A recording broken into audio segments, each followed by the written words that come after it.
அஸ்ஸலாமு அலைக்கும் வரஹ்மத்துல்லாஹி வபரகாத்துஹு. நிறைவுடைய வாழ்வழித்து நெடுநிலத்தை காப்பதற்கு மறையளித்த மன்னவனுக்கே மாபெரும் புகழனைத்தும். அல்லாஹுடைய பெரும் கிருபையினாலும் முஹம்மது நபி ஸல்லல்லாஹு அலைஹி வஸல்லம் அவருடைய துஆ பரக்கத்தினாலும் கடந்த சில ஆண்டுகளாக நிறைய அல்லாஹுடைய வசனங்களின் பொருட்களையும் மற்றும் முஹம்மது நபி ஸல்லல்லாஹு அலைஹி வஸல்லம் அவர்களுடைய ஹதீஸ்களையும் நபிமார்களுடைய பயான்களையும் மற்றும் பல விதமான தலைப்புகளில் பயான்களையும் தந்திருக்கின்றேன். தாங்கள் இதுவரை சப்ஸ்கிரைப் செய்து லைக் செய்து ஆதரவு தந்த அனைவருக்கும் அல்லாஹு தாலா அதற்குரிய நட்கூலியை தந்தருள்வானாக. அல்லாஹு தாலா உங்கள் அனைவருக்கும் உடல் ஆரோக்கியத்தையும் மனநலத்தையும் தந்தருள்வானாக. ஹதீஸ்களின்படி நடந்து கேட்டு மற்றவர்களுக்கும் பகிரக்கூடிய பாக்கியத்தை அல்லாஹு தாலா நம் அனைவருக்கும் தந்தருள்வானாக. ஆமீன். இதுவரை பொறுமையாக பயான்கள் கேட்டுக்கொண்டிருந்த அனைவருக்கும் அதற்குரிய நட்கூலியை அல்லாஹ் தந்தருள்வானாக. மேலும் தங்களுடைய ஆதரவை எதிர்பார்த்து பயான்கள் தருகிறேன். அனைத்து ஹதீஸ்களையும் கவனமாக கேட்டு அமல்களில் கொண்டு வாருங்கள். மறுமையில் அல்லாஹு தாலா அதற்குரிய நட்கூலியை நம் அனைவருக்கும் தந்தருள்வானாக. ஆமீன். இன்ஷா அல்லாஹ் இன்றைய பயானில் சூரத்துல் பக்ராவின் 224வது வசனம் முதல் 228 வசனங்கள் வரை பொருளையும் தப்சீரையும் பார்க்கலாம். இந்த பயானில் அடிக்கடி சத்தியம் செய்யாதீர்கள், உர்லத்து தடை, இலக்கு, ஈலாவு என்றால் என்ன, இத்தா என்றால் என்ன, திரும்ப அழைக்கக்கூடிய உரிமை, தலாக், பெண் உரிமைகள், மனைவியருடைய கடமைகள், மனைவியருடைய உரிமைகள், இதுபோன்று பல்வேறு தலைப்புகளில் அல்லாஹு தாலா இந்த வசனங்களில் கூறியிருக்கின்றான். இதை பற்றி விபரமாக பார்க்கலாம். பொறுமையோடும் கவனமாகவும் முழு பயானையும் கேட்டு பயனடையுங்கள். நமது மற்ற ஆயத்துக்களுடைய பொருட்களையும் வேறு பயான்களில் இருக்கின்றன, அதனையும் பிளேலிஸ்டில் சென்று பார்த்து பயனடையுங்கள். மற்றவர்களுக்கும் பகிர்ந்து அல்லாஹு தாலாவிடத்தில் நட்கூலியை பெற்றுக்கொள்ளுங்கள். சூரத்துல் பக்ராவுடைய அதாவது 2வது சூராவின் 224 மற்றும் 225 ஆகிய வசனங்களில் அல்லாஹ் கூறுகிறான், நீங்கள் நன்மை செய்வதற்கோ அல்லது அல்லாஹ்வை அஞ்சிக் கொள்வதற்கோ அல்லது மனிதர்களுக்கிடையில் சமாதானம் செய்து வைப்பதற்கோ தடையாக ஏற்படக்கூடிய விதத்தில் நீங்கள் செய்யக்கூடிய சத்தியங்களுக்கு அல்லாஹ்வை இலக்காக்காதீர்கள். அல்லாஹ் சத்தியத்தை நன்கு செவியூறுபவன், மனதில் உள்ளதை நன்கறிபவனும் ஆவான். மனதில் நாட்டமின்றி பொய் இல்லாமல் அடிக்கடி நீங்கள் செய்யக்கூடிய வீணான சத்தியங்களுக்காக அல்லாஹ் உங்களை குற்றம் பிடிப்பதில்லை. ஆனால் உங்கள் உள்ளங்கள் உறுதியோடு செய்யக்கூடிய சத்தியங்களுக்காக அதை நீங்கள் நிறைவேற்றவில்லை என்றால் அவன் உங்களை குற்றம் பிடிப்பான். அல்லாஹ் குற்றங்களை மிகவும் மன்னிப்பவன், அதிகம் பொறுமையுடையவன் ஆவான். அடிக்கடி சத்தியம் செய்யாதீர்கள். பொதுவாக அரபுகள் அடிக்கடி சத்தியம் செய்வார்கள். பேச்சுக்கு பேச்சு, வார்த்தைக்கு வார்த்தை அல்லாஹ்வின் மீது ஆணையாக என்று சொல்லிக்கொள்வது அரபுகளுடைய வழக்கம். இவ்வாறு அடிக்கடி சத்தியம் செய்தே பழகிவிட்ட அன்றைய அரபுகள் நல்ல காரியத்தை செய்ய மாட்டேன் என்று சபதம் செய்வதற்காக கூட அல்லாஹ்வின் பெயரை பயன்படுத்தி வந்தார்கள். இதை தடுக்கக்கூடிய விதத்தில் இந்த வசனங்களை அல்லாஹ் அருளினான்.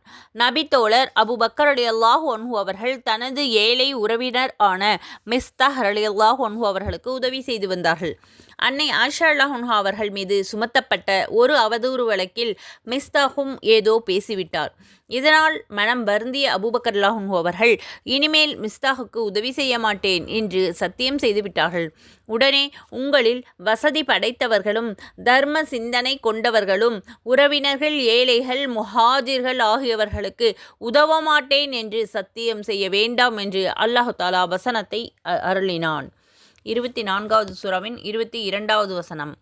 இந்த நிகழ்வு தொடர்பாக அருளப்பட்டதே இந்த 224வது வசனம் என்று கூறுகிறார்கள். நல்ல காரியம் செய்ய மாட்டேன் என்று சத்தியம் செய்வதற்கெல்லாம் அல்லாஹுடைய பெயரை ஒரு கருவியாக பயன்படுத்தாதீர்கள் என்று அல்லாஹ் இந்த வசனத்தில் தடை உத்தரவு செய்கின்றான். உர்லத் தடை, இலக்கு.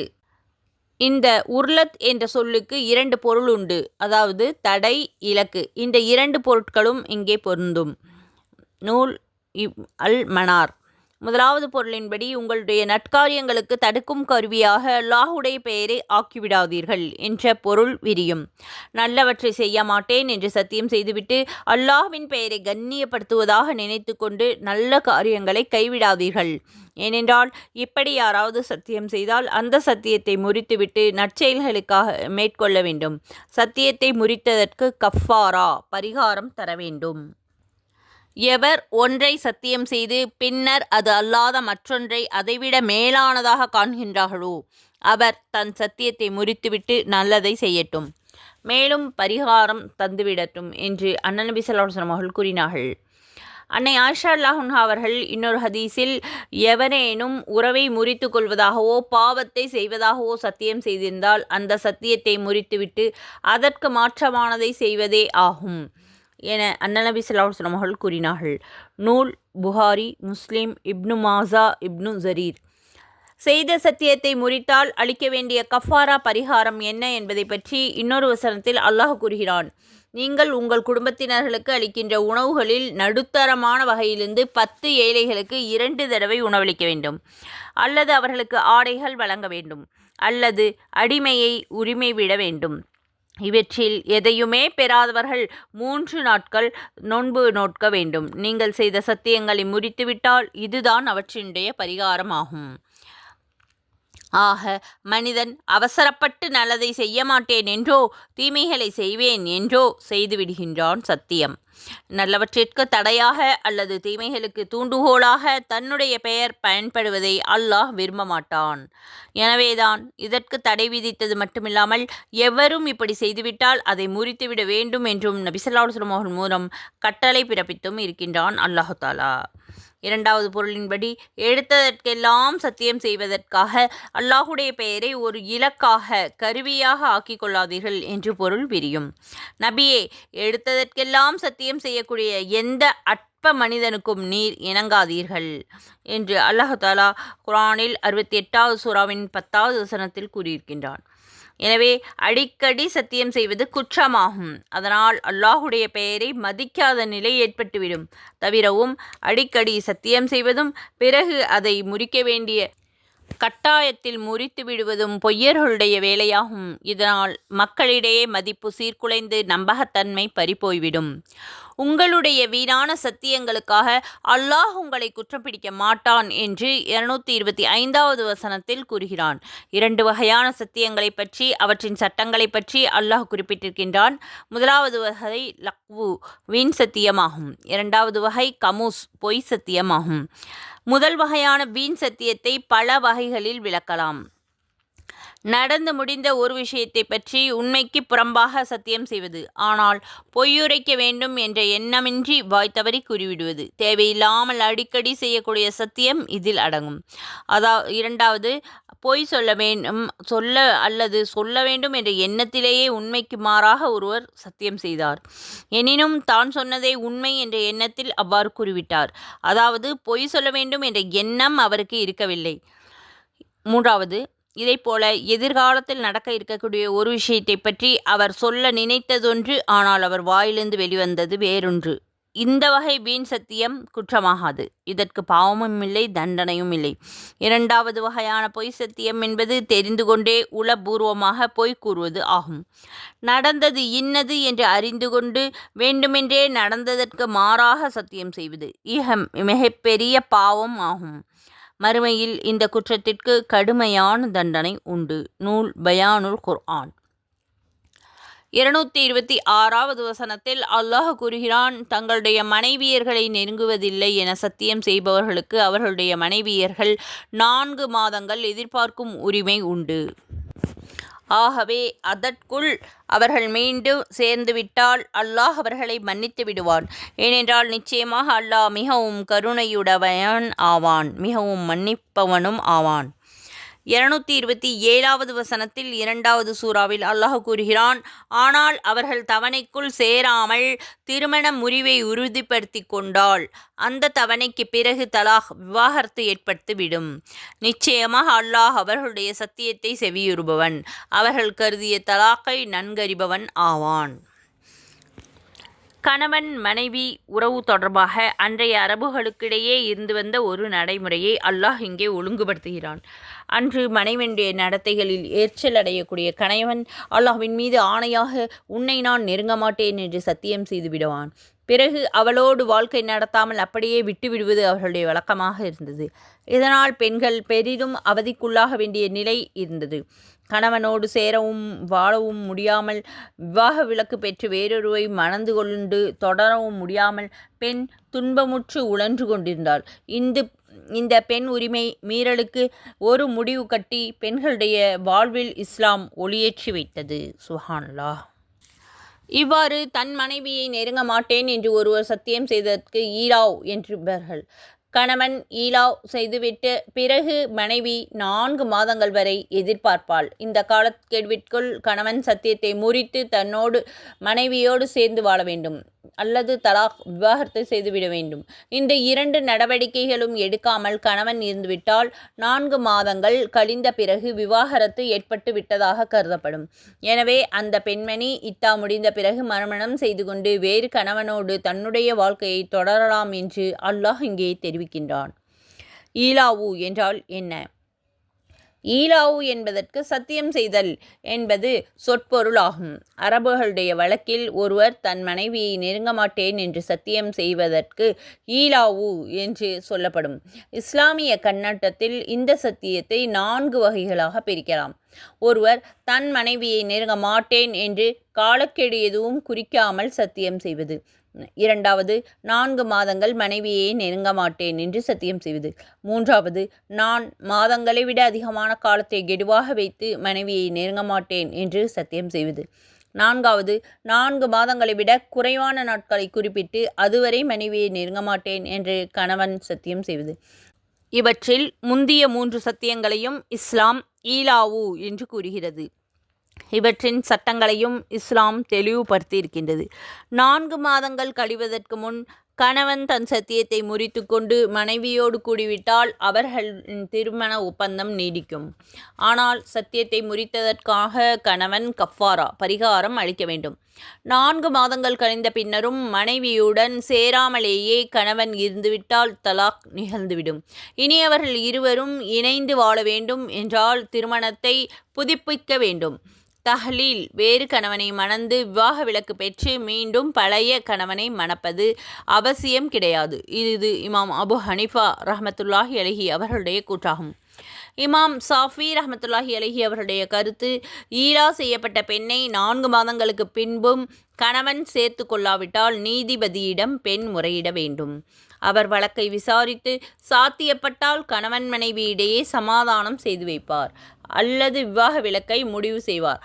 4வது வகை சத்தியத்தில் கணவன் தான் குறிப்பிட்ட சொன்ன 4 மாதங்களை விட குறைவான காலக்கெடுவிற்குள் சத்தியத்தை முறித்து மனைவியோடு கூடிவிட்டால் சத்திய முறிப்பிற்கு பரிகாரம் செலுத்தினால் போதும்.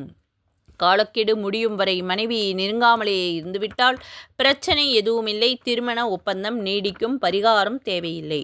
நூல் பயானுல் குர்ஆன் 2வது சூராவின் 228வது வசனத்தில் தலாக் கூறப்பட்ட பெண்கள் தங்களுக்கு 3 மாதவிடாய்கள் வரும் வரை எதிர்பார்த்திருக்கவும், அவர்கள் அல்லாஹ்வையும் இறுதி நாளையும் நம்பிக்கை கொண்டவர்களாக இருந்தால், அல்லாஹ் அவர்களுடைய கர்ப்பப்பையில் சிசுவை படைத்திருந்தால் அதை மறைப்பது அவர்களுக்கு ஆகுமானது அல்ல. தவிர ரஜஈயான தலாக் கூறப்பட்ட அந்த பெண்களுடைய கணவர்கள் சேர்ந்து வாழ கருதி தவணைக்குள் சமாதானத்தை விரும்பினால் அவர்கள் மனைவிகளாக திருப்பிக் கொள்ள அந்த கணவர்கள் மிகவும் உரிமையுடையவர்கள். ஆகவே மறு விவாகமின்றியே மனைவியாக ஆக்கிக் கொள்ளலாம். ஆண்களுக்கு முறைப்படி பெண்களின் மீதுள்ள உரிமைகள் போன்றதே ஆண்கள் மீது பெண்களுக்கும் உண்டு. ஆயினும் ஆண்களுக்கு பெண்கள் மீது ஒரு உயர் பதவி உண்டு. அல்லாஹ் மிக மிகைத்தவன், நுண்ணறிவுடையவன் ஆவான். தலாக் விவாக விலக்கு அளிக்கப்பட்ட பெண்கள் கடைபிடிக்க வேண்டிய ஒரு முக்கியமான சிறந்த நடைமுறை பற்றி இந்த வசனம் கூறுகிறது. விவாகரத்து செய்யப்பட்ட பெண்கள் 3 மாதவிடாய் காலம் வரை காத்திருந்து அதற்கு பிறகு மறுமணம் செய்து கொள்ள வேண்டும். அவர்கள் இவ்வாறு காத்திருப்பதற்கு இத்தா என்று கூறப்படும். அன்சாரி பெண்மணிகளில் ஒருவரான அஸ்மா பின் யசீத் அவர்கள் ரலியல்லாஹு அன்ஹா அவர்கள் அறிவிக்கின்றார்கள், முஹம்மது நபி ஸல்லல்லாஹு அலைஹி வஸல்லம் அவருடைய காலத்தில் நான் தலாக் சொல்லப்பட்டேன். அப்பொழுதெல்லாம் தலாக் சொல்லப்படும் பெண்களுக்கு இத்தா முறை இருக்கவில்லை. எனவே தலாக் தொடர்பாக இத்தா சட்டத்தை அல்லாஹ் தஆலா 228வது வசனத்தில் அருளினான். நூல் அபு தாவூத் இப்னு அபி ஹாத்தம். நபித்தோழர் இஸ்மாயில் பின் அப்துல்லா கிஃபாரி ரலியல்லாஹு அன்ஹு அவர்கள் தனது துணைவியர்கள் கத்தீலா அவர்களை அண்ணல் நபி ஸல்லல்லாஹு அலைஹி வஸல்லம் அவர்களுடைய காலத்தில் விவாகரத்து செய்தார். அப்பொழுது கத்தீலா கர்ப்பவதியாக இருந்து கணவருக்கு தெரியவில்லை. பிறகு விவரம் தெரிந்த பொழுது மனைவியை திரும்ப அழைத்து கொண்டார். சிறிது நாட்களில் கத்தீலா இறந்து விட்டார்கள். குழந்தையும் இறந்துவிட்டது. இப்பொழுது இந்த வசனம் 228வது வசனம் அருளப்பெற்றதாக கூறப்படுகிறது. அறிவிப்பவர் தஅலபி இபத்துல்லா பின் சலாமா. நூல் நாசிக். இத்தா என்றால் என்ன? இத்தா என்ற சொல்லுக்கு கணக்கிடுதல் அல்லது எண்ணுவது என்று பொருள் சொல்லப்படும். இஸ்லாமிய வழக்கில் கணவனை இழந்த பெண்களோ அல்லது விவாக விலக்கு அளிக்கப்பட்ட பெண்ணோ சில மாத காலம் மறுமணம் செய்து கொள்ளாமல் காத்திருப்பதற்கு இத்தா என்று கூறப்படும். இவ்வாறு காத்திருக்கும் நாட்களில் அந்த பெண் வீட்டை விட்டு வெளியேறுவதும் தன்னை அலங்கரித்துக் கொள்வதும் கூடாது. கணவனை விட்டு பிரிந்ததற்காக துக்கம் அனுஷ்டிப்பதும் கணவனுடைய வாரிசு தன்னுடைய வயிற்றில் உள்ளதா என்பதை அவள் உறுதி செய்வதற்கும் இத்தா நோக்கங்களில் அடங்கும். விவாக அளிக்கப்பட்ட பெண் 3 குருக்கள் காத்திருக்க வேண்டும் என்று அல்லாஹ் இங்கே கூறுகிறான். இதற்கு விளக்கம் அளிக்கும் பொழுது 3 மாதவிடாய் காலங்கள் முடியும் வரை இத்தா மேற்கொள்ள வேண்டும் என்று இமாம் அபு ஹனீஃபா ரஹ்மத்துல்லாஹி அலைஹி அவர்கள் கூறுகிறார்கள். இமாம் சாஃபி ரஹ்மத்துல்லாஹி அலைஹி அவர்கள் மாதவிலக்கு நின்ற பிறகு ஏற்படுகின்ற 3 துப்புரவான காலம் முடிந்து அடுத்த மாதவிடாய் துவங்கும் வரை இத்தாவை அவர்கள் அனுஷ்டிக்க வேண்டும் என்று கூறுகிறார்கள். கணவனை இழந்த பெண் 4 மாதம் 10 நாட்கள் இத்தா இருக்க வேண்டும். 234வது வசனத்தில் அல்லாஹ் கூறுகின்றான். இதனுடைய தப்சீரை படுத்தி அடுத்த பயானில் பார்க்கலாம். முற்றிலும் மாதவிடாய் நின்று போன பெண்ணாகவோ அல்லது பருவமடையாத சிறுமியாகவோ அவள் இருப்பின் 3 மாத காலம் இத்தாவில் இருக்க வேண்டும். கணவன் மூலம் கரு உருவாகி இருந்தால் குழந்தை பெற்றெடுக்கும் வரை இத்தா நீடிக்கும். எனவே கணவன் விவாகரத்து செய்துவிட்ட கோபத்தில் அவன் மூலம் தான் கர்ப்பமடைந்திருக்கின்ற மனைவி மறைத்து விடக்கூடாது. அவ்வாறு செய்வதால் மறுமணம் செய்து கொள்ளக்கூடிய புதிய கணவனுக்கு குழந்தை சொந்தமாகக்கூடிய அபாயம் ஏற்பட்டுவிடும். இது மாபெரும் குற்றமாகும். தவிர இதை முன்னிட்டு புதிய வாழ்க்கையிலும் பிரச்சனைகள் தோன்ற வழி ஏற்பட்டுவிடும். இதனை சுட்டிக்காட்டும் முகமாகவே அல்லாஹ்வையும் இறுதி நாளையும் நம்பிக்கை கொண்டிருந்தால் தங்களுடைய கருவறையில் அல்லாஹ் படைத்திருக்கின்றவற்றை மறைப்பது அவர்களுக்கு ஆகுமானதல்ல என்று அல்லாஹ் தஆலா இந்த வசனத்தில் கூறுகின்றான். இத்தா இருப்பதன் மூலம் பெண் கர்ப்பவதியா என்பதை சோதிப்பதும் ஒரு நோக்கமாகும் என்பதை இந்த தொடர் உணர்த்தி காட்டுகிறது என்று கூறலாம். திரும்ப அழைக்கக்கூடிய உரிமை. விவாகரத்து செய்யப்பட்ட பிறகு இத்தாவை மேற்கொள்வதில் இன்னொரு நன்மையும் உண்டு. மனைவியின் மீது கொண்ட ஏதோ ஒரு கோபத்தில் கணவன் அவனை தலாக் சொல்லியிருக்கலாம். பிறகு கோபம் தணிந்து அவளோடு மீண்டும் வாழ்க்கையை தொடர அவன் முன்வரலாம். இதற்கு இத்தா நடைமுறை ஒரு அரிய வாய்ப்பாகவும் காலக்கெடுவாகவும் அமைந்துள்ளது. ஒரு தலாக்கோ அல்லது 2 தலாக்குகளோ கணவன் சொல்லியிருந்து மீண்டும் மனைவியோடு இணைந்து வாழ அவன் விரும்பினால் இத்தா காலம் கழிவதற்குள்ளாகவே அவளை திரும்ப அழைத்து கொள்ளலாம். இவ்வாறு அழைத்து கொள்வதற்கான உரிமை கணவனுக்கு உண்டு என்று குறிப்பிடக்கூடிய அல்லாஹ் தஆலா மனைவியோடு அவன் இணக்கமான சுமூகமான முறையில் வாழ்க்கை நடத்தும் எண்ணம் கொண்டிருக்க வேண்டும் என்று நிபந்தனை விதிக்கின்றான். இதன் மூலம் இருண்ட காலத்திலிருந்து வந்த ஒரு மோசமான வழக்கிற்கு முற்றுப்புள்ளி வைக்கின்றான் அல்லாஹ் தஆலா. அக்காலத்தில் வேகமாக தலாக் சொல்லிவிடுகின்றார்கள். இத்தாவில் அமர்ந்திருக்கும் மனைவியை இத்தா கழிவதற்கு முன்பாக திரும்ப அழைத்து கொள்வார்கள்.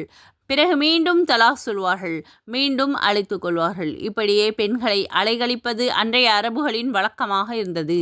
பெண்ணோடு இணக்கமாக வாழ்வதும் இல்லை, இத்தா கழித்து வேறு கணவனை மணந்து கொள்ளவும் அவர்களுக்கு அந்த பெண்களுக்கு அனுமதி கிடைப்பது இல்லை. பெண்களுக்கு இழைக்கப்பட்டு வந்த இந்த கொடுமைகளை தடுத்து சுமூகமாக வாழ்வதானால் திரும்ப அழைக்கலாம், இல்லை என்றால் விட்டுவிட வேண்டும் என்று அல்லாஹ் தஆலா சட்டம் கொண்டு வந்தான். நியதிப்படி பெண்கள் மீது கடமைகள் இருப்பதைப் போல அவர்களுக்கு உரிமைகளும் உண்டு. ஆண்களுக்கு மட்டுமில்லாமல் பெண்களுக்கும் உரிமை உண்டு என்று இந்த தொடர் அறிவிக்கின்றது. உரிமைகள் மறுக்கப்பட்டு கால்நடைகளாகவும் வாரிசு பொருட்களாகவும் பெண்கள் கருதப்பட்டு வந்த அந்த அஞ்ஞான காலத்திலேயே அவர்களுடைய ஜீவாதார உரிமைகளை வழங்கியது திருக்குர்ஆன் ஆகும். பெண் குலத்தின் நியாயபூர்வமான உணர்வுகளை போற்றி சமூகத்தில் அவர்களுக்கு ஒரு உயர்ந்த உன்னதமான இடத்தை பெற்று தந்தது இஸ்லாத்தின் மகத்தான சாதனைகளில் ஒன்றாகும். சுப்ஹானல்லாஹ். பெண் உரிமைகள். பெண்களுக்கு பிறப்புரிமையை மறுத்து பெண் சிசுக்களை உயிரோடு புதைத்து வந்த அந்த காலத்தில் அதை தடுத்து பெண்களை வாழ வைத்தது இஸ்லாம். 81வது சூராவின் 8 மற்றும் 9வது வசனங்களில் அல்லாஹ் கூறுகிறான், அப்போது உயிரோடு புதைக்கப்பட்ட பெண் குழந்தைகளை நோக்கி கேட்கப்படும், எந்த குற்றத்திற்காக நீங்கள் உயிரோடு புதைக்கப்பட்டு கொலை செய்யப்பட்டீர்கள் என்று அல்லாஹ் தஆலா குர்ஆனில் கூறியிருக்கின்றான்.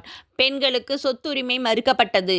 ஆண்களை மட்டுமே வாரிசுகளாக அன்றைய மக்கள் கருதி வந்தார்கள்.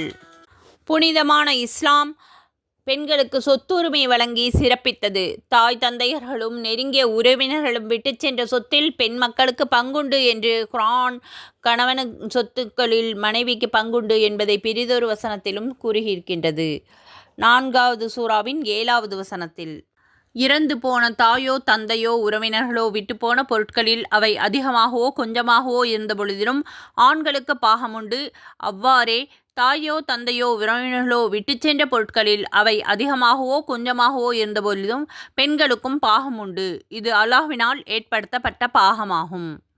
4வது சூராவின் 12வது வசனத்தில், உங்கள் மனைவிகள் இறந்து அவர்களுக்கு பிள்ளைகள் இல்லாவிட்டால் அவர்கள் விட்டு சென்ற சொத்தில் உங்களுக்கு பாதி உண்டு.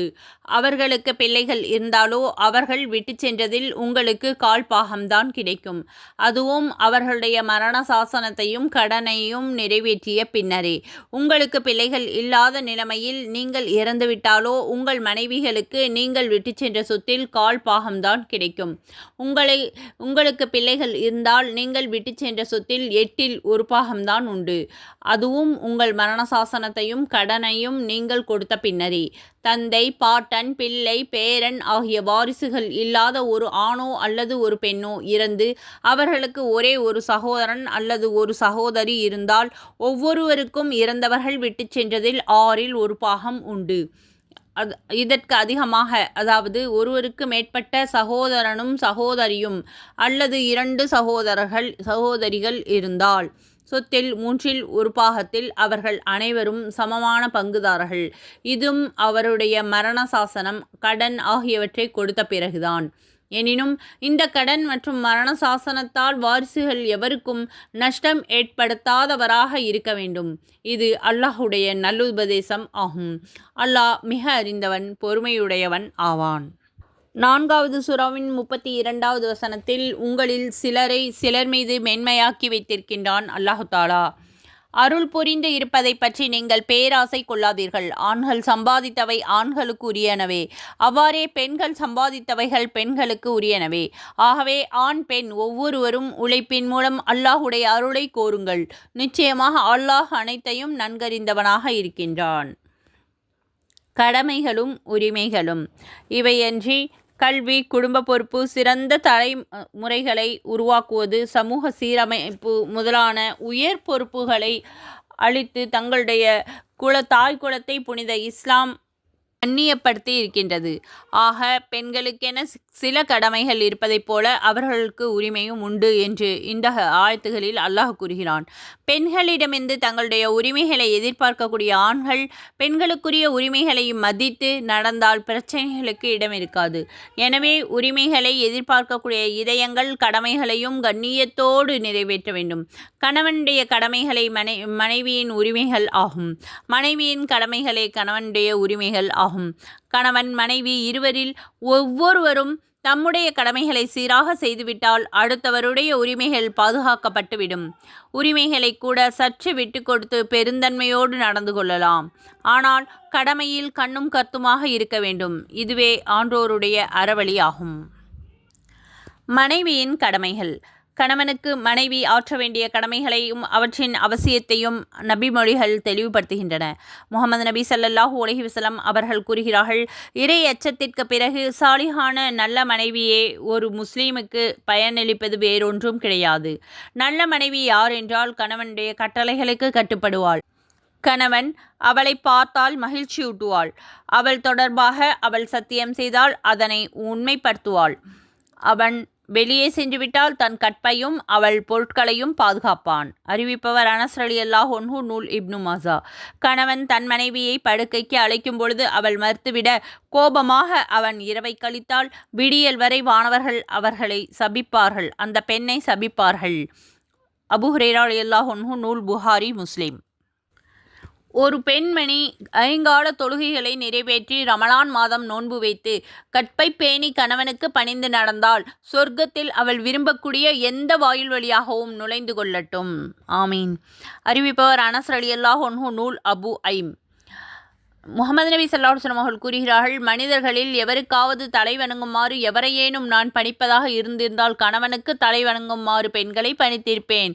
அந்த அளவிற்கு பெண்கள் நம் கணவர்களுக்கு கடமைப்பட்டிருக்கின்றார்கள். அறிவிப்பவர் கைஸ் பின் சாத் ரலியல்லாஹு அன்ஹு, நூல் அபு தாவூத்.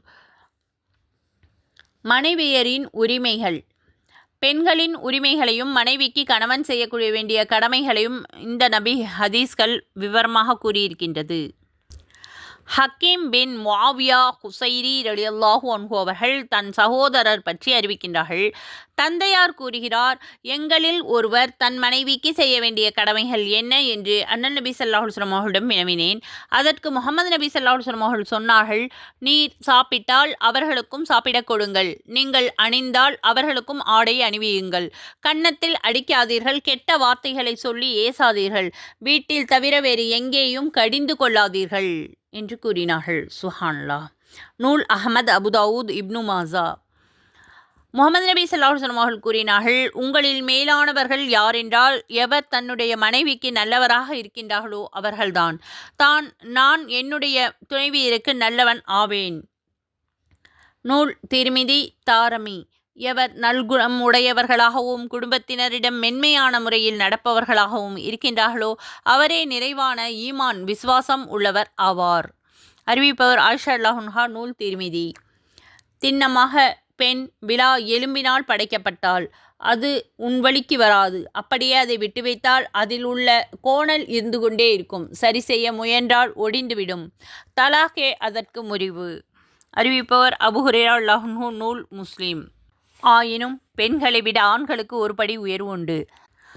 மனைவிக்கு கணவனிடம் சம உரிமை உண்டு. அவளை அவன் ஒரு வேலைக்காரியைப் போல நடத்தக்கூடாது. தனக்கென சொத்து வைத்துக் கொள்ளக்கூடிய உரிமை அவளுக்கு உண்டு. சுருங்க கூறினால் ஆண்களுக்கு உரிமைகள் இருப்பதைப் போல பெண்களுக்கும் உண்டு. இருந்தாலும் பெண்களிடம் இயற்கையாகவே அமைந்துவிட்ட இயலாமையின் காரணத்தினாலும் ஆண்களிடம் இயற்கையாகவே உள்ள ஆற்றல்களின் காரணத்தாலும் பெண்களை விட ஆண்களுக்கு ஒரு படி உயர்வு உண்டு என்று இந்த தொடர் விவரிக்கின்றது. அறிவு, வீரம், கடுமையான உழைப்பு முதலான அம்சங்களில் ஆண்களே முன்னிலை வகிக்கின்றார்கள். எனவேதான் நிர்வாகம், இராணுவம், பொருளாதாரம் மற்றும் விஞ்ஞானம் ஆகிய நுட்பம் மிகுந்த துறைகளில் பெண்கள் மிக சொற்ப அளவிலேயே பங்காற்ற முடிகின்றது. பெண்களிடம் வலிமை, மன வலிமை, உடல் பலம், விவேகம், தொலைநோக்கு முதலான நிதானமான பண்புகள் குறைவாக இருப்பதாலேயே அதிர்ச்சிகளை அவர்களால் தாங்கிக் கொள்ள முடிவதில்லை. எனவே ஆண் வீட்டிற்கு தலைவன், நிர்வாகி. பெண்கள் நிர்வாகிகளாக ஆண்களே இருக்கின்றார்கள் என்று அல்லாஹு தஆலா 4வது சூராவின் 34வது வசனத்தில் கூறியிருக்கின்றான். மனைவி அவனுக்கு அமைச்சரை போன்றவள். இருவரும் கலந்தாலோசித்து ஒருவர் உரிமையை மற்றவர் மதித்து வாழ்க்கை நடத்த வேண்டும் என்று இந்த வசனத்தில் அல்லாஹ் விவரமாக கூறியிருக்கின்றான். அல்ஹம்துலில்லாஹ். மனைவி கணவனுடைய கடமைகளை பற்றி சில ஆயத்துக்களுடைய தப்சீரையும் முகமது நபி ஸல்லல்லாஹு அலைஹி வஸல்லம் அவர்கள் நமக்கு கற்றுத்தந்த ஹதீஸ்களையும் இந்த பயானில் விவரமாக பார்த்தோம்.